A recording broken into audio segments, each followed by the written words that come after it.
കാഠ്മണ്ഡുവിൽ ഞങ്ങളുണ്ടായിരുന്നത് ഏകദേശം 2 ദിവസത്തോളമാണ്.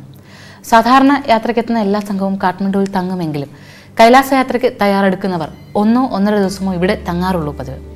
പക്ഷേ ഞങ്ങൾ കൈലാസ യാത്രയ്ക്ക് തയ്യാറായി ഇവിടേക്ക് എത്തുമ്പോൾ അതിന് തൊട്ടു മുൻപുള്ള 2 ആഴ്ചകളിൽ തിബറ്റിൽ എന്തൊക്കെയോ രാഷ്ട്രീയ പ്രശ്നങ്ങൾ സംഭവിക്കുകയും അങ്ങനെ ചൈന ഗവൺമെൻറ് കൈലാസ യാത്രയ്ക്കുള്ള പുതിയ വിസകൾ അനുവദിക്കേണ്ട എന്ന തീരുമാനത്തിലെത്തുകയും ചെയ്തു.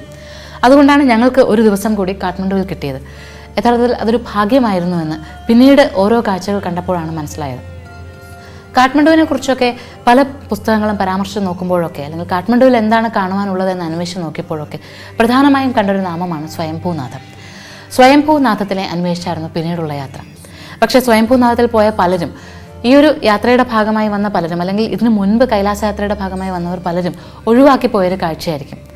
കണ്ടിരിക്കേണ്ട, പ്രത്യേകിച്ച് ഒരു ആത്മീയമായ ഉണർവിനെ കണ്ടിരിക്കേണ്ട ഒരു കാഴ്ചയായിരുന്നു സ്വയംഭൂനാഥം.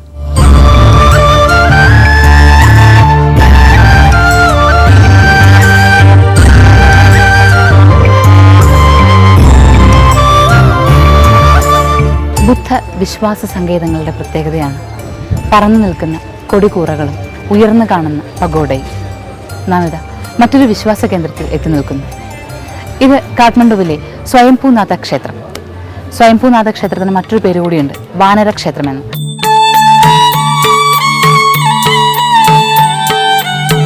കാഠ്മണ്ഡുവിന്റെ താഴ്വരയിലാണ് ഈ ക്ഷേത്രഭൂമിയുള്ളത്. താഴ്വരയിൽ ഒരു ചെറിയ കുന്നിന് മുകളിലായി ക്ഷേത്രം കാണാം. കാഠ്മണ്ഡുവിനെ വിശദമായി കാണുവാനും ഈ കുന്ന് നമ്മെ സഹായിക്കും എന്ന് പറയുന്നു. എന്തായാലും ക്ഷേത്രഭൂമിയിൽ കാണുവാനുള്ളത്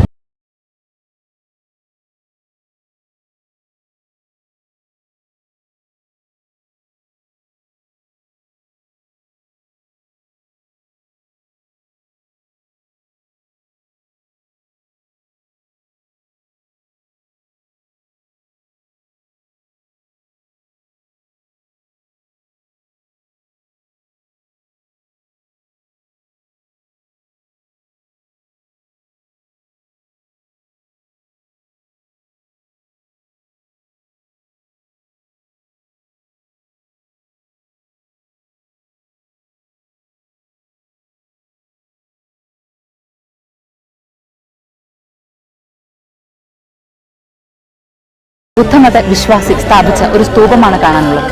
ആ സ്തൂപത്തിന് നേരെ മുന്നിലായി ഒരു മണിയും കാണാം. പക്ഷേ ഇതൊന്നും പഴയ കാലത്തിന്റെ നിർമ്മിതിയല്ല, പുതിയ കാലത്തിന് വസുബന്ധു എന്ന ബുദ്ധമത വിശ്വാസി നിർമ്മിച്ചത് എന്ന് പറയപ്പെടുന്ന ഈ ക്ഷേത്രഭൂമി അല്ലെങ്കിൽ ഈ ഒരു സ്തൂപം പഴയ കാലത്തിൻ്റെതാണ് എങ്കിലും അതിന് മുന്നിൽ കാണുന്ന മണികളും മറ്റു സ്തൂപങ്ങളുമൊക്കെ പുതിയ കാലത്തിന്റെ വിശ്വാസ പ്രമാണങ്ങളുമായി ബന്ധപ്പെട്ട് നിൽക്കുന്നതാണ്. അതിന് സമാനമായി മറ്റൊരു പഴയ കാലത്തിന്റെ ബുദ്ധസ്തൂപവും ഇവിടെ കാണുവാനാകും. യഥാർത്ഥത്തിൽ സ്വയംഭൂനാഥ ക്ഷേത്രം നമുക്ക് വേണ്ടി കാത്തുവച്ചിരിക്കുന്ന കാഴ്ചകൾ എന്ത് എന്ന് പടവുകൾ കയറി മുകളിലേക്ക് ചെന്നാലേ അറിയാനാകും.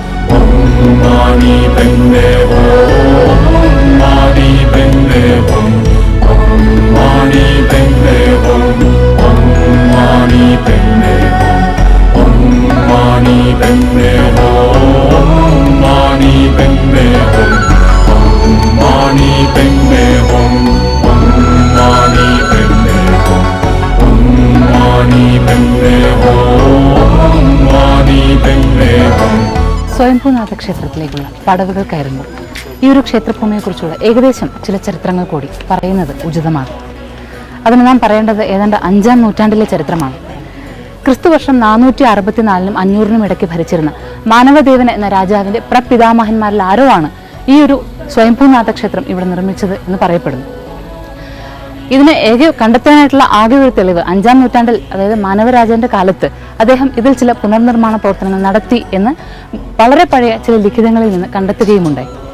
നാം ഈ നടക്കുന്ന വഴികളിലൂടെ വളരെ പണ്ടൊരിക്കൽ അശോക ചക്രവർത്തി നടന്നു വന്നിട്ടുണ്ടത്രേ. അശോക ചക്രവർത്തി ഇവിടേക്ക് വരിക മാത്രമല്ല, ഇവിടെ ഒരു പഴയ ക്ഷേത്രം, ഒരു വളരെ മനോഹരമായ ക്ഷേത്രം, ബുദ്ധവിഹാരം ഉണ്ടാക്കുകയും ചെയ്തു. പിന്നീടത് കാലക്രമേണ നശിച്ചു പോവുകയാണ് ഉണ്ടായത്.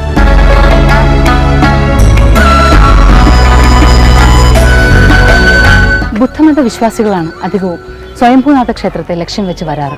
ഹിന്ദുമത വിശ്വാസികളും ധാരാളമായി വരുന്നു ഇവിടെ.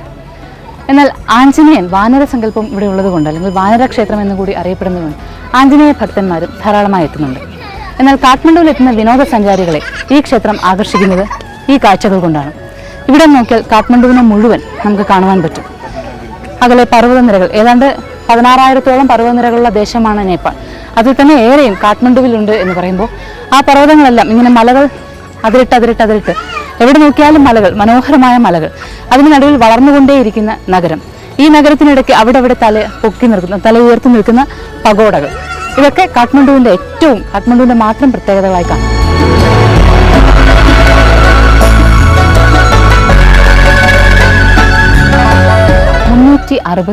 ോളം പടികൾ കടന്ന് 13,040 അടിയോളം ഉയരത്തിൽ നാം എത്തി നിൽക്കുകയാണ്. അതുകൊണ്ടാണ് ഇവിടെ നിന്ന് കാഠ്മണ്ഡു ഇത്ര മനോഹരമായി നമുക്ക് കാണുവാനാകുന്നത്.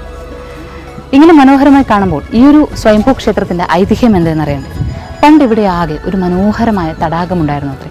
തടാകത്തിൽ മറ്റു ചെടികളോ ഒന്നും തന്നെ ഉണ്ടായിരുന്നില്ല. അതിന്റെ മധ്യത്തിൽ ഒരു താമരപ്പൂ മാത്രം ഉണ്ടായിരുന്നു.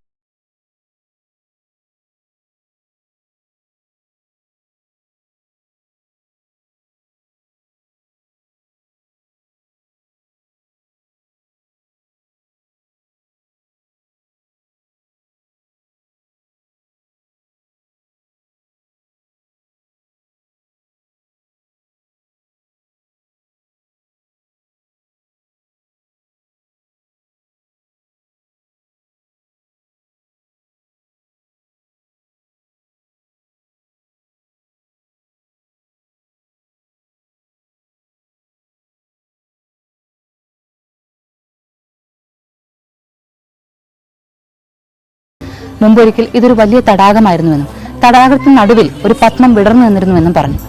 ആ കാലത്ത് ഈ പത്മത്തെ സ്വപ്നം കണ്ടുകൊണ്ട് ഒരു ബുദ്ധമത വിശ്വാസി ഇവിടെ വന്നു, ബോധിനാഥ മഞ്ജുശ്രീ. അദ്ദേഹം ഇവിടെ എത്തി ഈ തടാകത്തെ ദർശിച്ചപ്പോൾ ഇവിടെ തന്നെ ഈ ഒരു ബുദ്ധസങ്കേതത്തിന് അരികിൽ തന്നെ താമസിക്കണമെന്ന ആഗ്രഹമുണ്ടാവുകയും അതിന് ഉചിതമായ സ്ഥലം കാഠ്മണ്ഡുവിന്റെ ഈ താഴ്വരയാണല്ലോ എന്ന് തീരുമാനിക്കുകയും ചെയ്തു. കാഠ്മണ്ഡുവിനെ ജനവാസയോഗ്യമാക്കുന്നതിനു വേണ്ടി ഈ തടാകത്തിൽ നിന്ന് അദ്ദേഹം ഒരു ചാല് താഴേക്ക് കീറിയുണ്ടാക്കി. പക്ഷേ ഇങ്ങനെ ഒരു ചാലുണ്ടാക്കിയതോടുകൂടി തടാകത്തിലെ മുഴുവൻ ജലവും ഉണങ്ങിപ്പോവുകയും താമര ആകെ മാറുകയും കാണാതാവുകയും ഈ ഒരു തടാകം നിന്ന പ്രദേശമാകെ ഒരു കുന്നായി മാറുകയും ചെയ്തു. അന്ന് തടാകം നിന്ന പ്രദേശമാണ് ഇന്ന് കുന്നായി മാറിയത്. ആ കുന്നിന് മുകളിലാണ് നാം നിൽക്കുന്നത്. കുന്നിന് മുകളിൽ അല്ലെങ്കിൽ തടാകത്തിന് നടുവിൽ വിടർന്നു നിന്നിരുന്ന താമരയാകട്ടെ സ്തൂപമായി പരിണമിച്ചിരിക്കുന്നു. അങ്ങനെ കാലം മാറിക്കൊണ്ടേയിരിക്കുന്നു. കാലത്തിനൊപ്പം മാറേണ്ടവ മാറിയേ മതിയാവുകയുള്ളൂ. എന്നാൽ വിശ്വാസങ്ങളും ആചാരങ്ങളും പാരമ്പര്യവും മാറാതെ നമുക്കൊപ്പം കൂട്ടായി നിൽക്കും.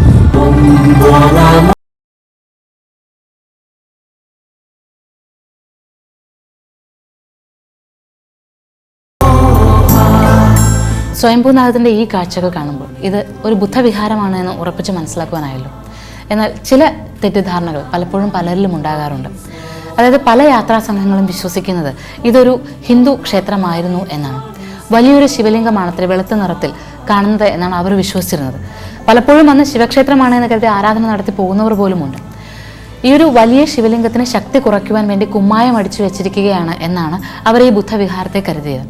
എന്നാൽ പിന്നീട് തിബറ്റിലേക്കുള്ള യാത്ര കടക്കുമ്പോൾ പലപ്പോഴും മനസ്സിലിട്ടുണ്ടാവും ബുദ്ധവിഹാരങ്ങളിൽ സ്തൂപത്തിനുള്ള പ്രാധാന്യവും അതിൽ പ്രത്യേകിച്ചും ഈ സ്വയംഭൂനാഥത്തിൽ കാണുന്ന അതേ ആകൃതിയുള്ള സ്തൂപത്തിന് എത്രത്തോളം പ്രാധാന്യമുണ്ട് എന്ന്. സ്വയംഭൂനാഥം ബുദ്ധവിഹാരം തന്നെയാണ്. പലപ്പോഴും ഈ ഒരു ബുദ്ധവിഹാരത്തിൽ നിന്ന് ഹിന്ദു അല്ലെങ്കിൽ ഹിന്ദു മതത്തിലേക്കോ അല്ലെങ്കിൽ ഹിന്ദു മതത്തിൽ നിന്ന് തിരിച്ചുള്ള യാത്രകളുടെ സ്വാധീനം തീർച്ചയായും ഉണ്ടാകും. അത് എല്ലാ മതത്തിലും ഉണ്ട് എന്ന് നമുക്ക് മതങ്ങളെക്കുറിച്ച് കൂടുതൽ വിശകലനം ചെയ്ത് പഠിച്ചാൽ മനസ്സിലാക്കുവാനാണ്.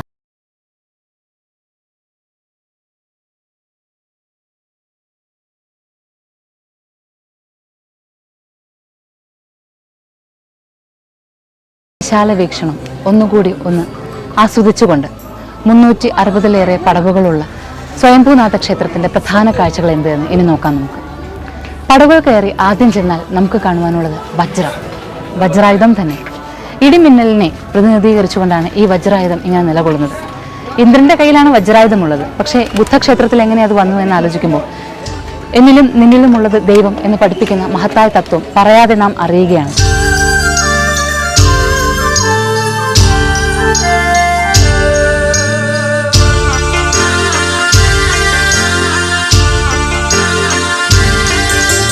ചിലതങ്ങനെയാണ്, പറയേണ്ടതില്ല, അറിഞ്ഞുകൊള്ളുന്ന. വിശ്വാസങ്ങളെ അടുത്തറിയുമ്പോൾ, അതിലെ മന്ത്രശബ്ദങ്ങളെ അടുത്തറിയുമ്പോൾ ഓം എന്ന ശബ്ദത്തിന്റെ ധ്വനിയിൽ എല്ലാം അടങ്ങിയിരിക്കുന്നു എന്ന് മനസ്സിലാകും. ഓം എന്ന നാദത്തിനൊപ്പം ശിവരൂപവും ബുദ്ധരൂപവും മഹാവിഷ്ണു രൂപവും അങ്ങനെ 33 ദൈവങ്ങളും പിന്നെ ഈ ലോകത്ത് നിലനിൽക്കുന്ന എല്ലാ മതങ്ങളിലെയും ഈശ്വരമൂർത്തികളും ഒന്നായി ഒരു ജ്വാലയായി പ്രകാശമാകുന്നത് കാണുവാനാകും. അതായിരിക്കണം ഒരുപക്ഷെ സ്വയംഭൂനാഥത്തിലും പ്രകാശമായ ആദ്യത്തെ തീജ്വാല. ആ തീജ്വാലയെ മനസ്സിൽ ആവാഹിക്കുവാനായാലാണ് നാം യഥാർത്ഥത്തിൽ ഒരു വിശ്വാസി എന്ന നിലയിൽ വിജയിക്കുക. സ്വയംഭൂനാഥം ഒരുപാട് ഊർജം നമുക്ക് പകർന്നു തരുന്നുണ്ട്. ഈ ഒരു വജ്രത്തെ കണ്ടു കഴിഞ്ഞാൽ പിന്നെ ഇരുവശങ്ങളിലുമായി ഉത്തരേന്ത്യൻ മാതൃകയിലുള്ള 2 ക്ഷേത്രങ്ങൾ കാണാം. അതിൽ ഒന്ന് ആനന്ദപുരിയും മറ്റൊന്ന് പ്രതാപപുരിയുമാണ്.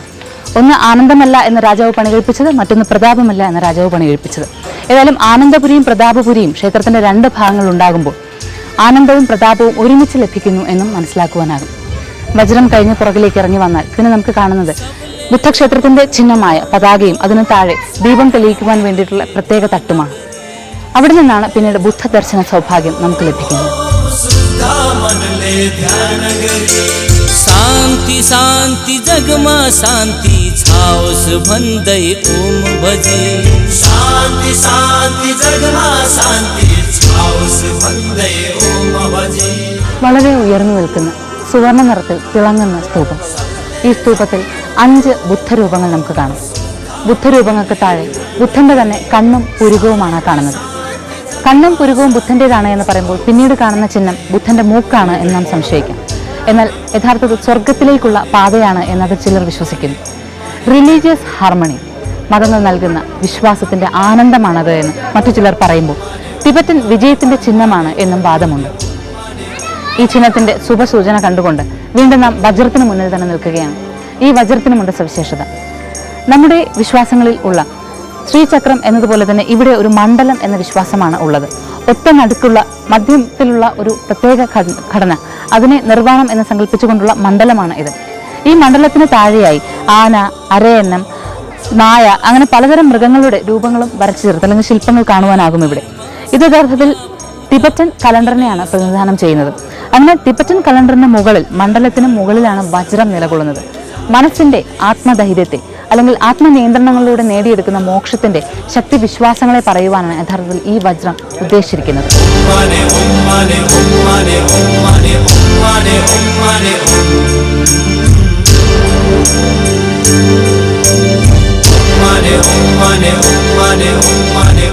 വജ്രത്തിന് നേരെ പുറകിലായി ധ്യാനത്തിലിരിക്കുന്ന ബുദ്ധഭാവത്തെ നാം കാണുന്നു. സുവർണ്ണ നിറത്തിൽ തിളങ്ങുന്നത് കൊണ്ട് തന്നെ, അതുമാത്രമല്ല ആ നേത്രങ്ങളിലൂടെയുള്ള ദൃഷ്ടി പുറത്തേക്ക് വരുന്നത് അർത്ഥനിമീലിതമായ നേത്രത്തിന്റെ വിശാലതയും ഗാംഭീര്യവും ഒക്കെ എത്ര പറഞ്ഞാലും മതിയാവുകയില്ല. അത്രയ്ക്കൊരു ശാന്തമായ ഭാവത്തിൽ ധ്യാനബുദ്ധൻ നിലകൊള്ളുമ്പോൾ വസ്ത്രങ്ങൾ നീല നിറത്തിലുള്ളതാണ് എന്ന് നാം ശ്രദ്ധിക്കുന്നു. അക്ഷോഭ്യ ബുദ്ധ എന്നാണത്രേ ഈ ബുദ്ധനെ വിശേഷിപ്പിക്കാറുള്ളത്. നീല വസ്ത്രങ്ങളാണ് ഇവിടുത്തെ പ്രത്യേകത. അതുമാത്രമല്ല ഇവിടെ ബുദ്ധന്റെ വാഹനമായി കരുതുന്ന ആനയാണ്. അതുകൊണ്ട് തന്നെ നേരെ താഴെ ചെറിയ ഒരു അറയ്ക്കുള്ളിലായി ആനയുടെ രൂപവും നമുക്ക് കാണുവാനാകും.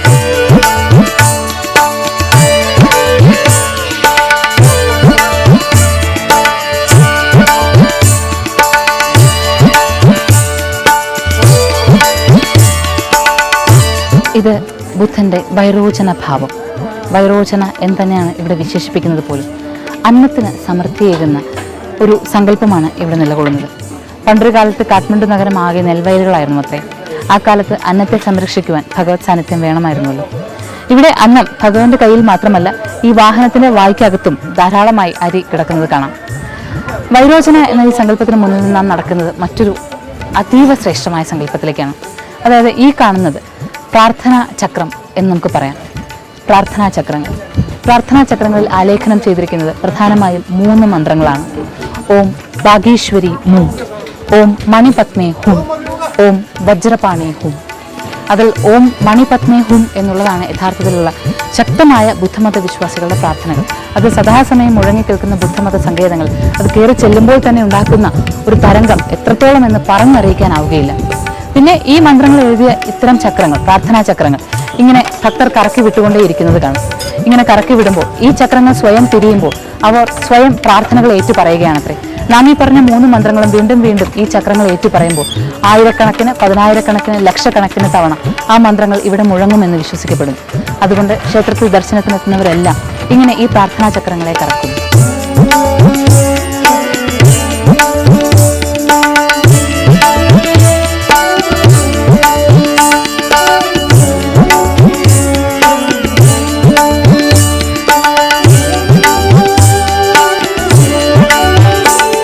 എല്ലാം പ്രകൃതി ശക്തിയുടെ ലയവിന്യാസമാണ്. പരംപുരുഷനും ശക്തി വേണം കൂട്ടിന്. ശക്തി എന്ന സ്ത്രീയാണ്. അതുകൊണ്ടിത് നാം വലം വെച്ച് വൈരോചന ഭാവത്തെയും അക്ഷയ ബുദ്ധനെയും കണ്ടതിന് ശേഷം ഇപ്പോൾ എത്തുന്നത് മാമാക്കി താര എന്ന സങ്കല്പത്തിലാണ്. ദേവീ സങ്കല്പമാണ് ഇത്. മഞ്ഞ വസ്ത്രങ്ങൾ അണിഞ്ഞ് സുന്ദരഭാവത്തിൽ അതീവ സൗന്ദര്യമുള്ള ഭാവത്തിൽ ദേവി ഇവിടെ നിലകൊള്ളുന്നു.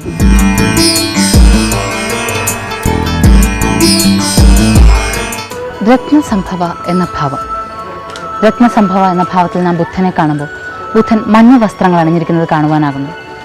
ധ്യാനഭാവത്തിൻ്റെ ലക്ഷണങ്ങൾ. നേപ്പാളിലെ യാത്രകൾക്കിടയിലൊക്കെ നാം കണ്ട കണ്ണും പുരികവും ബുദ്ധൻ്റേതാണ് എന്ന് വ്യക്തമാക്കി തരുന്നു ഇവിടുത്തെ ഈ ധ്യാനഭാവം. ഇങ്ങനെ കണ്ണും പുരികവും നമ്മുടെ ആ മനസ്സിൻ്റെ ആഴങ്ങളിലേക്ക് ചെന്ന് പതിക്കുന്നതിൻ്റെ ഭാവവും അറിയുവാനാകും നമുക്ക്. രത്നസംഭവയ്ക്ക് നേരെ താഴെ കാണുവാനാകുന്നത് കുതിരയാണ്. അതായത് കുതിരയാണ് രത്നസംഭവയുടെ വാഹനം എന്ന് വിശ്വസിക്കുന്നു.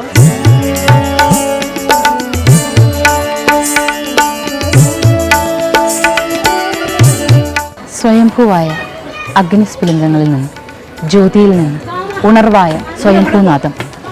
സ്വയംഭൂനാഥത്തിലെത്തുമ്പോൾ ഈ ക്ഷേത്രപ്രദേശമാകെ ഇത്തരത്തിൽ ചെറിയ സ്തൂപങ്ങൾ കൊണ്ട് നിറഞ്ഞു നിൽക്കുന്നത് നാം കാണുന്നു.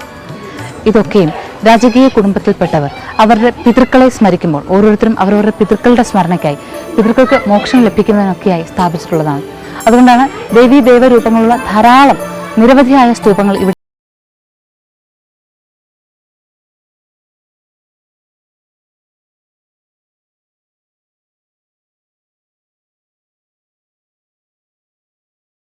ബുദ്ധമതത്തിലെ അതിപ്രസിദ്ധമായ ദേവീ ചൈതന്യമായ പന്ധര എന്ന സങ്കല്പത്തിന് മുന്നിൽ ഇവിടെയും സ്ത്രീഭാവത്തിൻ്റെ പൂർണ്ണതയോടുകൂടി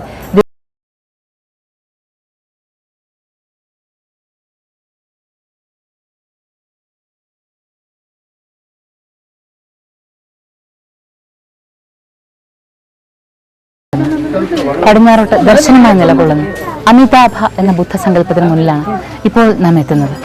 ഏവരും അതീവ ഭക്തിയോടുകൂടി ഇവിടെ പ്രാർത്ഥിക്കുന്നത് കാണാം. മറ്റുള്ള ബുദ്ധസന്യാസി രൂപങ്ങളിൽ നിന്നും പല വ്യത്യാസങ്ങൾ, രൂപങ്ങളിൽ കിരീടവും വളരെ ആർഭാടമായ കിരീടവും ഒക്കെ അണിഞ്ഞിരിക്കുന്ന ബുദ്ധഭാവത്തെയാണ് ഇവിടെ നാം കാണുന്നത്.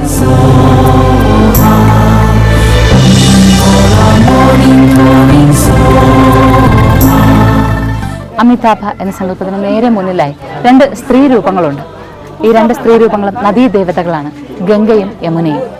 ഈ ഗംഗയും യമുനയും സ്ഥിതി ചെയ്യുന്നതിന് നേരെ നടുവിലായി പ്രത്യേകിച്ചുള്ള ഒരു സ്തൂപവും കാണാം.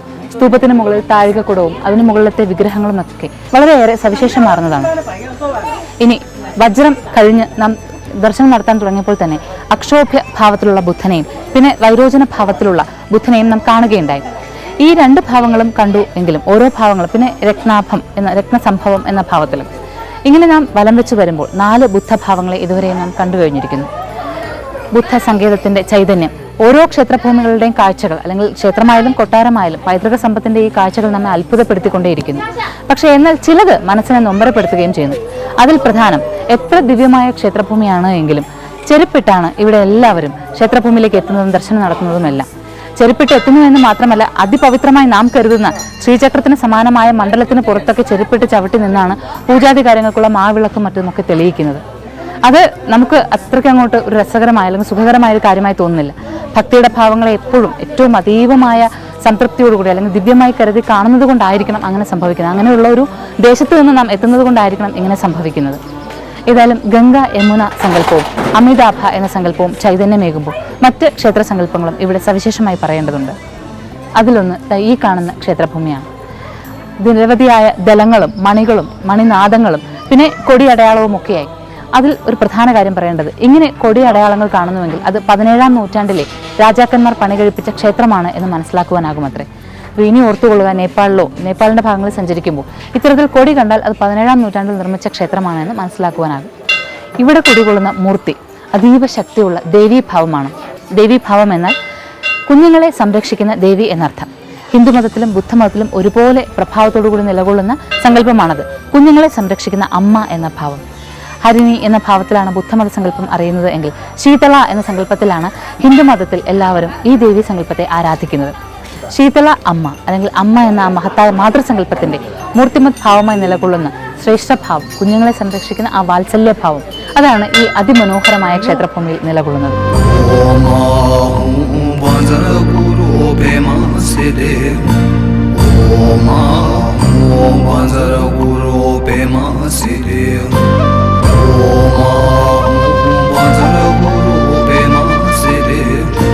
കൈലാസ യാത്രികർക്കായുള്ള ഇന്നത്തെ നിർദ്ദേശം ഇതാണ്. നേപ്പാളിൽ നാം തങ്ങുന്നത് 1 അതിലധികമോ ദിവസമായിക്കൊള്ളട്ടെ, പക്ഷേ നേപ്പാളിൽ വെച്ച് നാം പ്രധാനമായും ചെയ്യേണ്ട ഒരു കാര്യമുണ്ട്.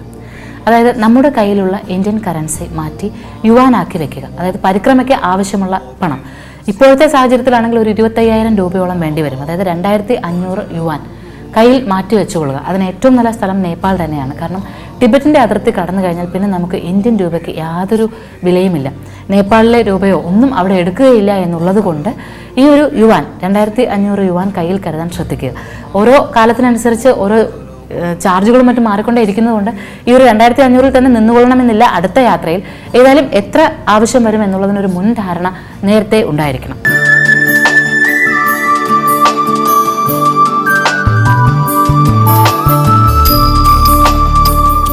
സ്വയംഭൂനാഥ ക്ഷേത്രത്തിന്റെ കാഴ്ചകളാണ് നാം കണ്ടുകൊണ്ടിരിക്കുന്നത്. നാളെയും ഹിമപഥങ്ങളിൽ സ്വയംഭൂനാഥത്തിന്റെ ഐശ്വര്യം നിറഞ്ഞ കാഴ്ചകൾ തന്നെയാവും ഉണ്ടാവുക. കാത്തിരിക്കുക.